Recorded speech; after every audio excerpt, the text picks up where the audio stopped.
Hi guys, still the same day at the time of recording this, but I got some time, so I'm gonna try and do some more videos for you guys.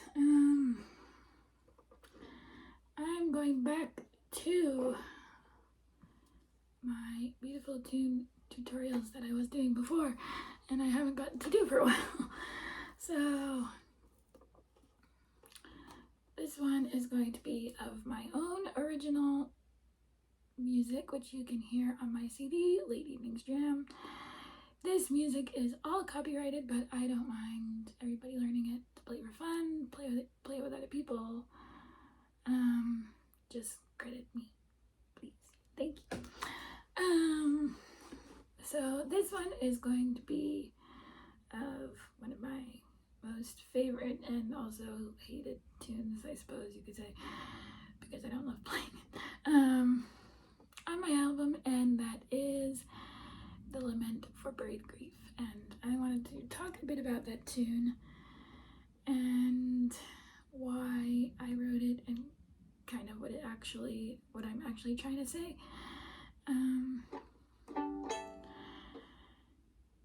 And also give you a tutorial. So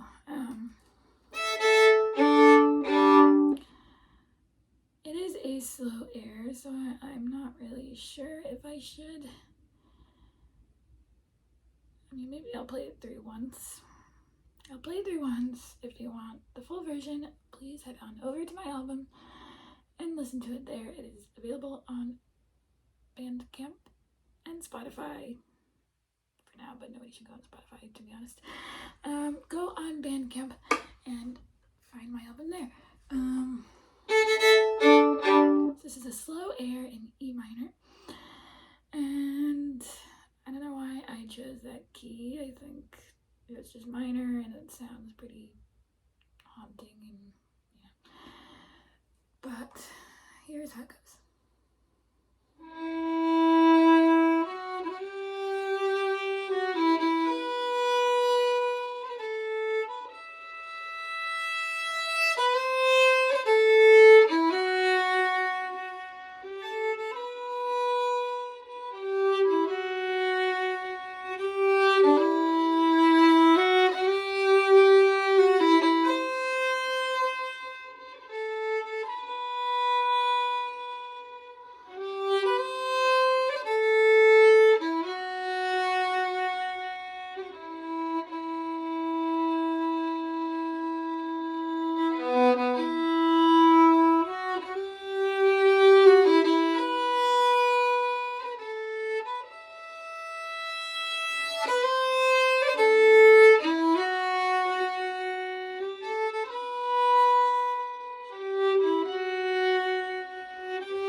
that's the tune. I go into another version with, after the second time is with double stops. So you can hear that on my album too. This one we did with just me and guitar, so I think that was pretty cool. I considered harp, but then I was like, no, guitar. It's guitar. I just like that sound is like more lonesome, less pretty. You know, the harp would be. Yeah. Anyway, so I'll take you through it phrase by phrase and then talk about it a little more. This was my first air, I think. Yeah, my first air. Crow Over the Water came second. I believe that's on my channel.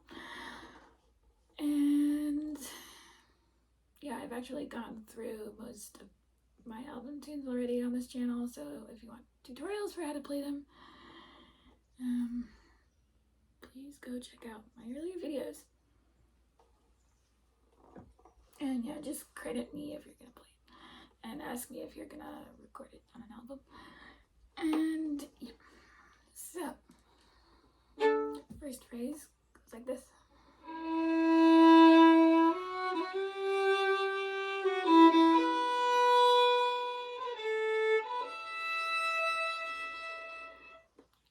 That's the first phrase. I'll play it a couple. That's the first phrase. I can't talk today. That's the first phrase. I'll play it a couple times.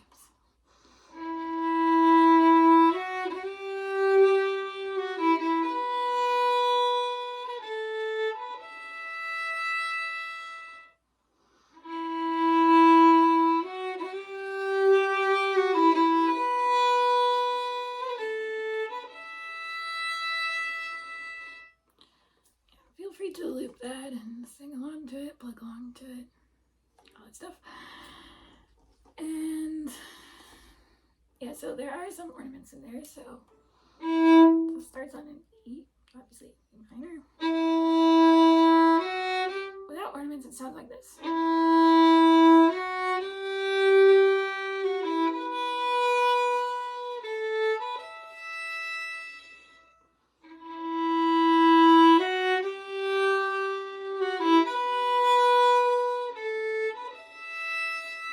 So the ornaments are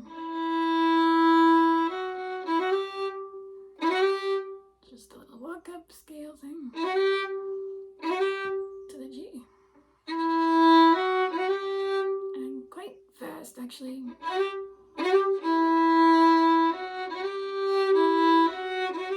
Like, don't play. Like, it's not that.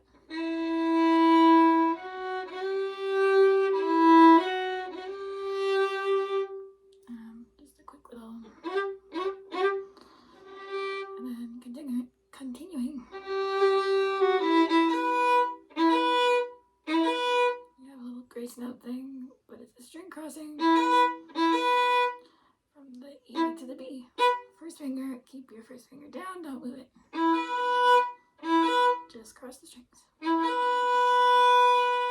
And then here. So that's a C, second finger, C natural. Don't play a C sharp.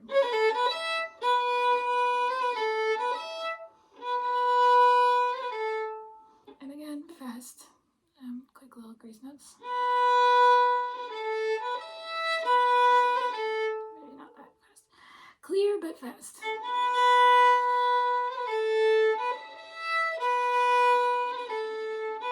And that's like a, I don't know what you call it, like a snap, I guess.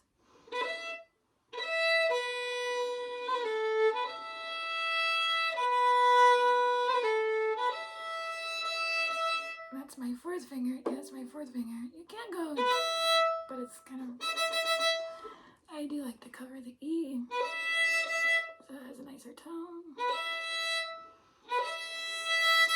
You can maybe double it, I don't know. So that's first finger still. I keep my first finger very close to the string. Shouldn't ever really be up here or anything.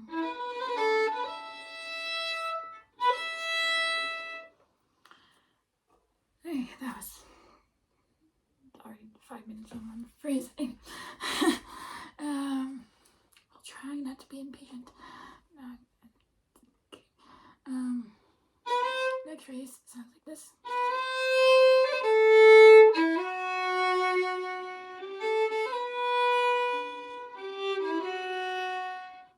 Play it a couple times.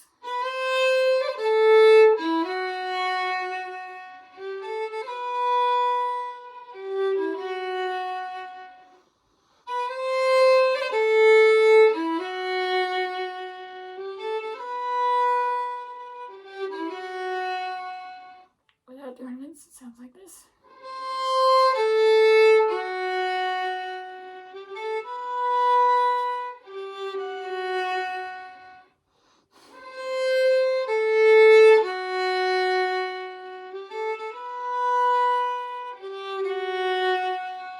Can't help it, I have to put the ornaments in. So yeah, you can do variations of the ornaments, but I just tell you what I do usually. Hammer on to the C natural, C sharp, and like a little waterfall, but to the open A. 3 2 open. And then hammer on. And I do a flick from the open A to the B. And then hammer on again. And then hammer on again. So the hammer-ons are you kind of going to the note. And it's not a flick, it's a slowish ornament.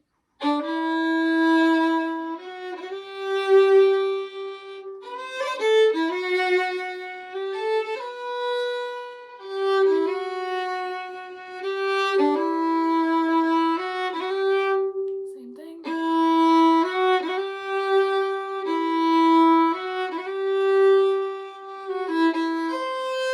But to the C natural this time. So this is 1 2. Keep them close together. Basically playing a chord, but you kind of just split it into a string crossing. And then the waterfall thing with the flick. And then I do a little pause there. It's like 1 2 3. And kind of, not too much, but just a little. And then all that has hammer-ons. You can play it. The first one doesn't need it, or you pick and choose. The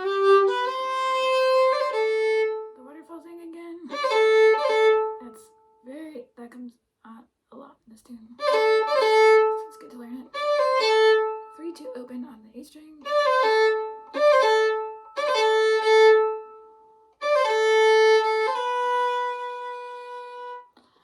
losing track of where we are in the tune.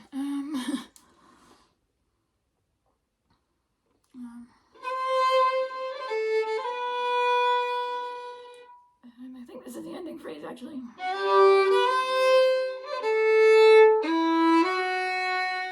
Big hammer-on. And I like to sink into it.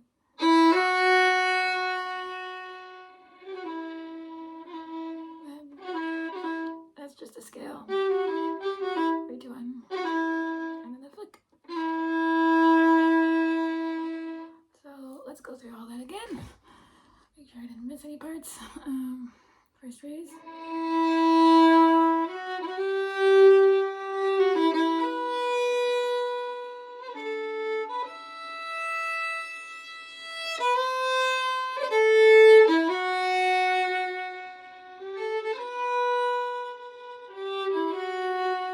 That's the second phrase. This is the third phrase.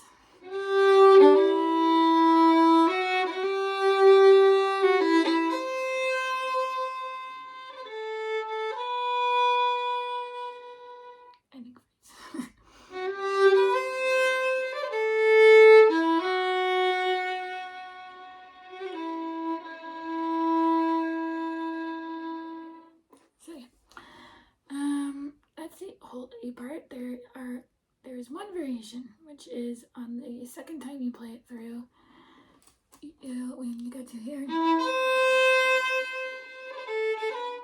instead of you doing that, I still sing into that really well. Instead of the grace notes, you just play single D.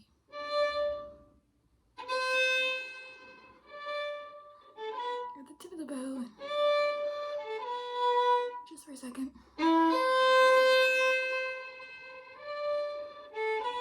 And still at the flute there.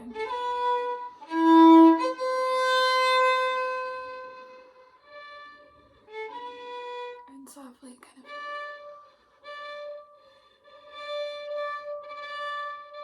of just glide the bow.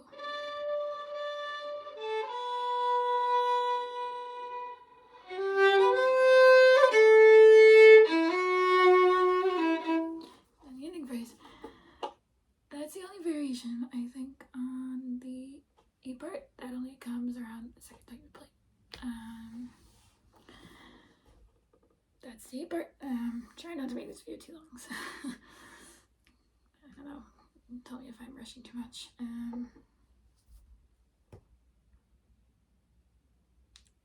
B part.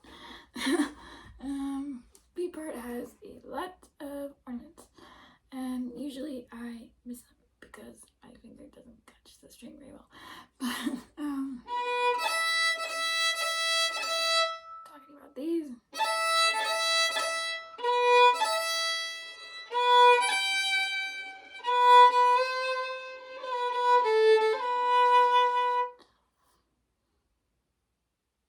That's the first phrase.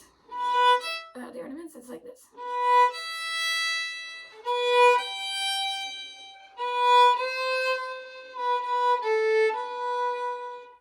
With the ornaments, it's like this.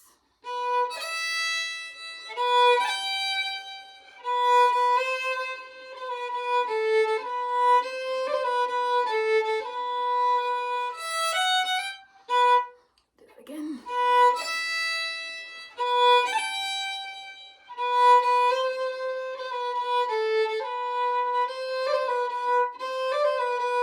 So, yeah, I'll talk about the other ornaments in a sec, but I'll go over this.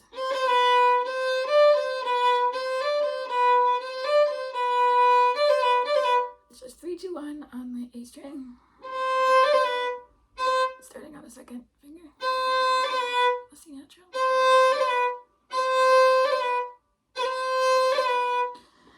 And I say fast, but I also mean clear. I also want clearness. So not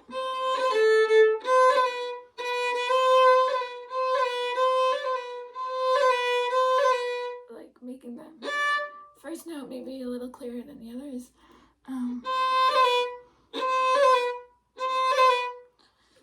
So you can still tell that they're there, basically.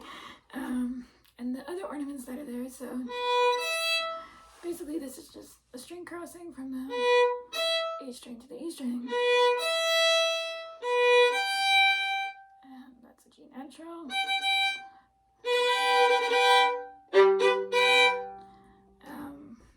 Little G major in there.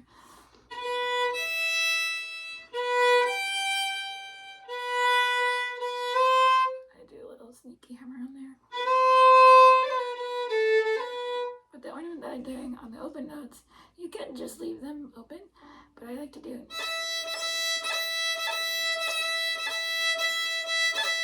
So this is what I miss a lot, which is just touching the third finger very lightly on the same string as you're doing.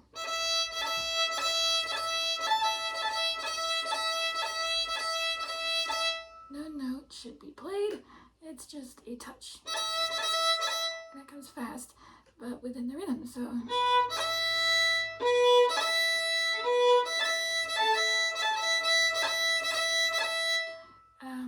You can do this in reels too, or in marches, where you're actually trying to make it sound like a cut. I've been working on this a lot because it's crazy hard to me. So like,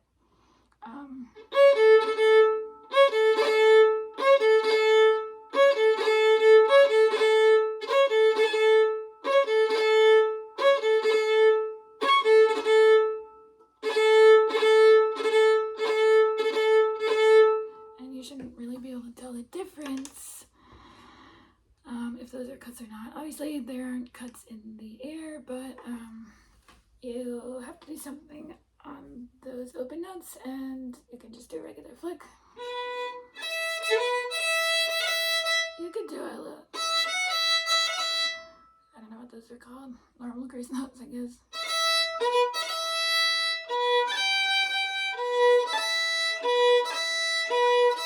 But it's much more interesting, I think, to do them if you don't miss them like I did in the run through at the beginning, if you noticed. So, that's the first phrase.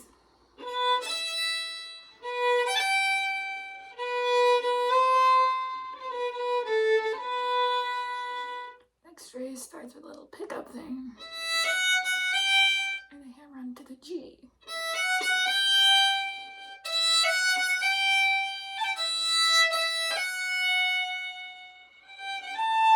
And the first time it goes down, so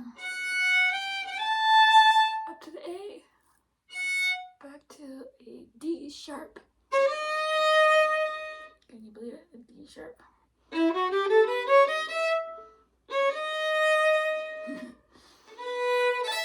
So, play that a couple times.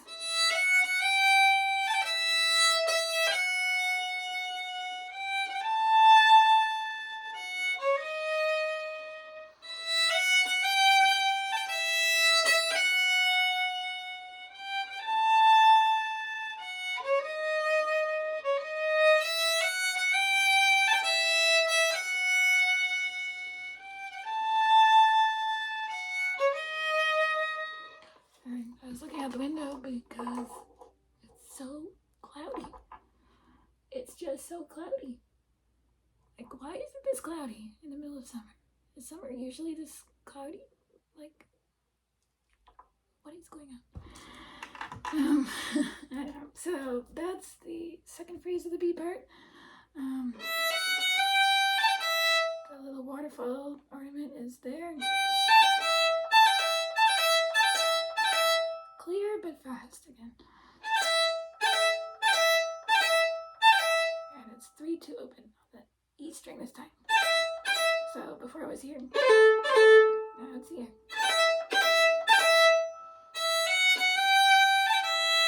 A normal flick. Up to the A. Back down to the D sharp. With a hammer on from the C sharp. C sharp this time, not C natural. And then third phrase I think is the same.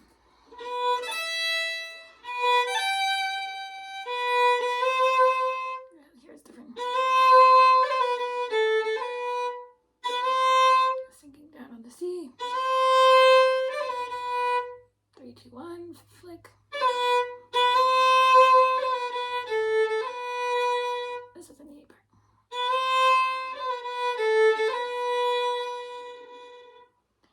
Ending phrase of the A part, which we already learned.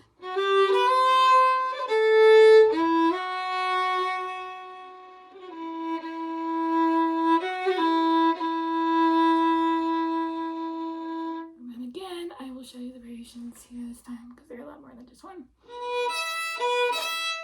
I just miss it. Does anyone have advice? Put it in the comments. Respectfully, please.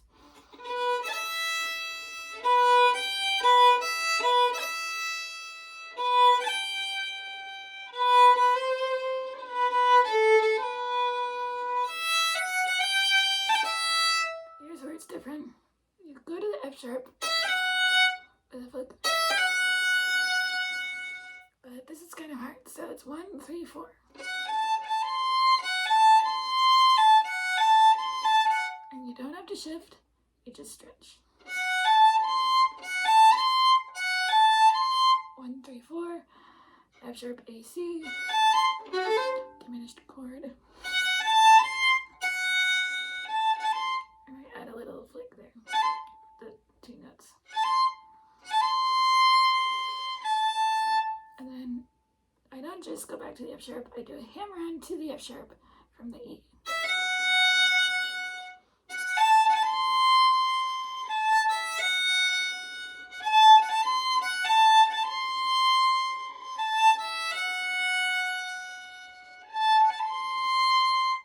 a stretch. Use the fourth finger muscle. It's not that scary. You just gotta chirp.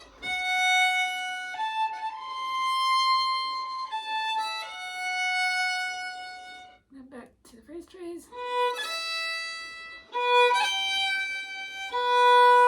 Second time, you have to do the D natural thing.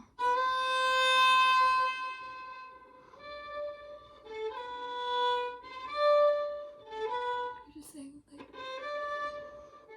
away.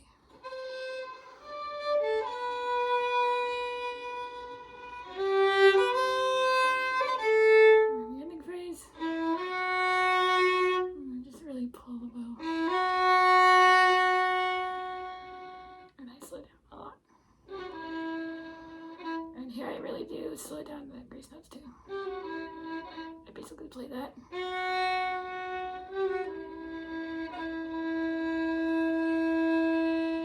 And then you let the E go for as long as you can. Yeah, and a note about vibrato in this tune, I use very minimal. Like, I use a bit, but I don't play like no. Very small, very, like, I'm barely moving my hand.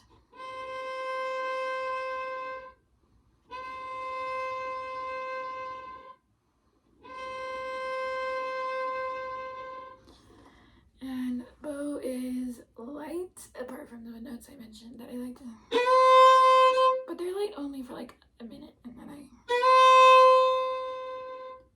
as I get to the tip, excuse me, I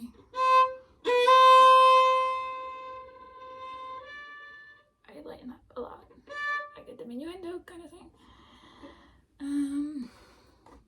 Yeah, just some more notes. I hope all that was clear. Sorry if I rushed a lot and got distracted by the weather. Yeah, but basically, why I wrote this tune. This tune was actually inspired by another air. I don't know if I'll see which one. But it was inspired by another air that also had those flicks that I keep messing up.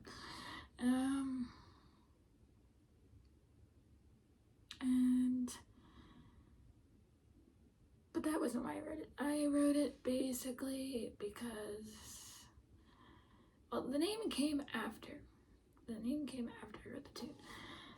Sorry. The name came after I wrote the tune, and because that's how I just felt when I was playing it, that it's very haunting, it's very sad and slow. And basically my point is that I am lamenting the emotional suppression that is like rampant in Western culture now. And you know, when I was grieving a lot in the past, different things, I don't have to go into the whole story, but people would always tell me that my grief was wrong and that I'm not grieving in the right way, or I'm not expressing myself in the right way. And like, yes, of course there are certain like social etiquette stuff we have to pay attention to, but like, I was grieving, and I don't think grief really has that too many boundaries that it needs to be placed on. And so I was really frustrated with people because I suppressed a lot of it, and a few years later, you know, got a bunch of health issues and whatever else, that I never had problems with before. So that was my point, basically, that if you suppress a lot of your emotion and you judge or label your negative emotions, that can lead you to actual physical health issues, mental health issues. It causes more anxiety than it than the actual anxiety itself, and depression as well, all that stuff. So that was my point. And grief is grief, and we should always be gentle with people who are grieving. In terms of what we say to them to make them feel better. So yes, that is a little bit of why I wrote the Lament for Grief. It is a lament for suppressed pain and things that were not able to come to the surface, as Brian and Donovan put it himself. And yeah, I think this video is long enough. That's Lament for Grief. I'll have some more cheerful videos coming up later. Please go check out my album on Bandcamp. Late Evenings Jam is the title. I will be back with more videos related to a lot of I'm having such a hard time talking today, but probably because I ran that 5K this morning. So yeah, I will be back with more exciting videos in the very near future. So please subscribe and stay tuned. Thanks for watching.